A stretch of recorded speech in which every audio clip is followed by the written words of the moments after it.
I'm thinking of going back to my parents' house to give birth. I've been staying there for a few months, I said to my mother-in-law. She's probably going to make sarcastic remarks about who will take care of the household chores. Thinking that way, my mother-in-law said something beyond my expectations. Oh, really? Then why don't you just stay at your parents' house forever? I don't want to see the face of a parasite. If you want, why don't you get a divorce? I widened my eyes in shock. And at the same time, I realized that she was completely misunderstanding me. If that's what she wants, then I don't have to hold back either. I couldn't help but laugh a little. My mother-in-law didn't seem to have any interest in me and didn't notice. She's so carefree, unaware that she is about to hit rock bottom in her life. My name is Christina, a 32-year-old housewife. I started dating my husband Aaron in college, and we got married after becoming working professionals.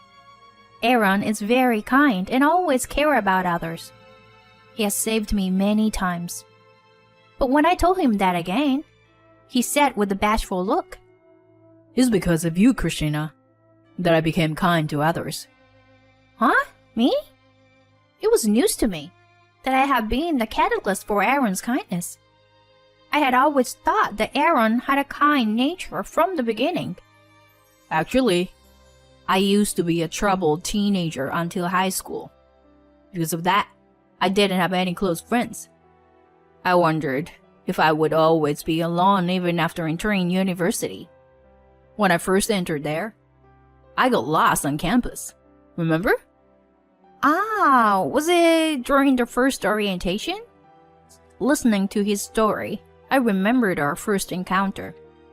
He seemed to struggle with reading maps, and I, as a fellow freshman, approached him and offered help. At that time, you said, "We have the same orientation, let's go together." When you invited me with an innocent smile, I thought you were a very beautiful person. Hearing him say that, I couldn't help but blush. But in reality, he didn't confess his feelings to me until much later. Did you fall in love at first sight with me? Perhaps? When I asked that, he laughed and shook his head. It's a little different from that. At that time, it was more admiration than love. I thought your soul was beautiful. I wanted to get to know you as a person. I wanted to be a kind person like you. I wanted to be someone who could reach out to anyone, just like you. So I worked hard to become that person, you know? From my perspective, I believe he has always been kind to people even back then. He didn't tell me much about his past back when we started dating, and I didn't really care about it because I was already in love with who he was. I even knew that he was the one for me from the early stage of our relationship. That's how sincere he was. And now, even though I heard that he had a troubled past, I wasn't surprised. Since I met his parents after getting married, I can imagine how they were. They were, if I may say, nothing like Aaron. That's because when I met his parents, they looked down on me. My parents have unbelievably bad personalities. Aaron had informed me about it beforehand, so I was already aware. They didn't even listen to me or Aaron and frowned blandly and said, "What a poor-looking girl. Aaron must have had bad taste in women. I hope you got a good education. How good were your grades?" I was surprised that my in-laws were not afraid to say such a thing when they first met me. My husband apologized to me the whole time, and I felt sorry for him. They treated my husband the same all his life. Whenever Aaron got a low score on a test since he was young, his parents would say things like, "Why is this child so stupid? Is he really our child?" He often heard words that you wouldn't say to your own child. It must have been tough not to be influenced by such a family environment. Aaron finally gained his freedom from his parents when he went to college and started living on his own. He made efforts to become a good person and developed his current calm personality. Now, we have met, married, and everyday life is filled with happiness. And to add to our happiness, we received even more joyful news. I became pregnant. I wonder if it's a girl or boy. While eagerly awaiting the birth of our child, we decided to love our child with all our hearts. Since Aaron's work hours overlap, I called my mother-in-law. "What is it?" As soon as I started speaking, my mother-in-law responded with a burdensome tone. "I'm pregnant." "Oh, a grandchild will be born? Is it a boy or girl?" "No, I don't know yet." "Girls are no good. They can't earn money. If you give birth, make sure it's a boy. I absolutely won't accept anything else." "Oh, that's... As for the gender, it's something that we can't control." "It's the wife's job to figure that out. I can't stay silent while my precious eldest son is being exploited." I couldn't believe how she was arrogant and looked down on me. Even though they always targeted Aaron with sarcastic remarks, now they suddenly call him their precious eldest son. I restrained myself from responding and decided to calm my mind. "Well, this is just a notification. Excuse me for now." Saying that, I hung up the phone. When Aaron came back, I informed him about his mother's reaction. Upon hearing it, Aaron, of course, didn't agree with his mother's opinion and had a very displeased expression on his face. "Precious eldest son? Are you kidding me? My mother is always looking for someone to attack and persistently targets them with relentless attacks. That's why when the target is someone other than me, she suddenly starts calling me that. Anyway, you don't have to listen to her at all." I nodded in agreement. Since my mother-in-law never called us, I thought it was fine that way, but surprisingly, my mother-in-law showed up at our house a few months before the expected delivery date. Even though it's far from her house, she came to our house without any prior contact. She barged into our house and started telling me what to do. "If you can support parasites, then support me too." Am I the parasite she's referring to? As I was close to giving birth and my belly had grown big, I couldn't move much even if she commanded me. "But I'm sorry, but I want to rest, 'cause my belly is already big." As soon as I said that, my mother-in-law suddenly got angry. "What are you even here for in this house? You're just a housewife, right? Then take care of me and Aaron." "You useless person." Both Aaron and I were taken aback. "Cut it up, Mom. If you plan on biting Christina any further, I'll kick you out of this house right now."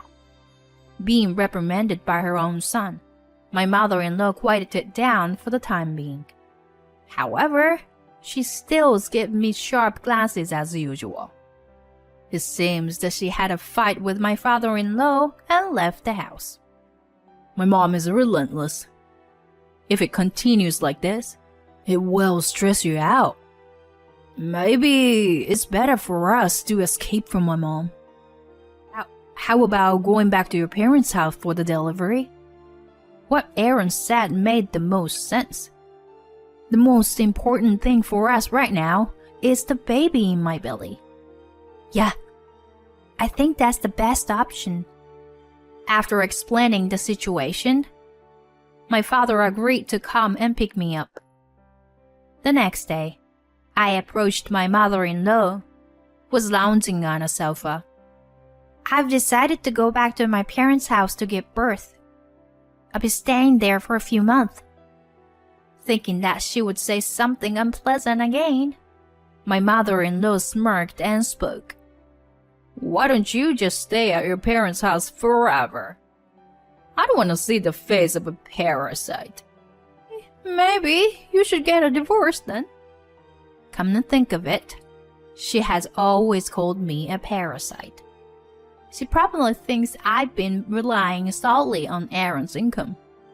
Since I didn't want to have any involvement with my in-laws, we never discussed our income or financial matters. So my mother-in-law must have misunderstood the situation. Well, I should get going then. After that, I returned to my parents' house as planned. Aaron finished work on the weekend and joined us at night. It seems like your mother intends to rely on you completely, Aaron. That's why I think she'll keep clinging to our house. I share my thoughts with my husband. He had a troubled expression on his face. That's when I made a suggestion. I think we should sell the house. My words surprised both Aaron and my parents. In fact, that house was a gift from my grandfather when I got married. By the way, my grandfather is a well-known real estate tycoon in that area. He dotes on me a lot. When I became a working adult, I was entrusted with managing my grandfather's real estate, so the house is under my name. If I explain the situation to my grandfather, I'm sure we can sell it quickly. So I told my grandfather about it. And I can't believe it has come to this. Your husband's parents were also living in a property I manage, I think. They hurt my precious Christina, so they deserve to face consequences. Don't worry, leave everything to me. He had a wicked smile on his face. And in reality, the eviction process finished surprisingly quickly. Aaron was present during the eviction. Your grandpa is amazing. He didn't just bring real estate people, but also strong masculine guys with him. Those guys swiftly moved all the belongings out. And your grandpa shut my mom up by saying, "Isn't my granddaughter indebted you?" And, oh man, he was so cool. He excitedly shared the story with me. It seems like my mother-in-law hurriedly returned to her house. However, since my grandfather got involved in this incident, she called me. Hey, Christina, why do I have to be kicked out? Moreover, selling Aaron's house without permission is a crime. No, that house belongs to me. What are you talking about? That house was a wedding gift from my grandfather. So, you have no right to kick me out and continue living there. Taking this opportunity, I decided to tell her everything. Besides, I do have my own income. What? You've just been staying at home all this time. I have passive income, so I don't need to leave the house often. Passive income? I own some apartments and parking spaces, you know. I work more than someone who suddenly intrudes into other people's homes and treats a pregnant woman like a servant. Don't you think? You!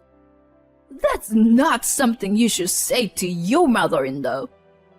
Aaron wants to talk to you, so let me put you on speaker mode. I handed the phone to Aaron. Aaron, you should leave that arrogant and useless wife and come back home. My mother-in-law was panicking, and her voice sounded odd.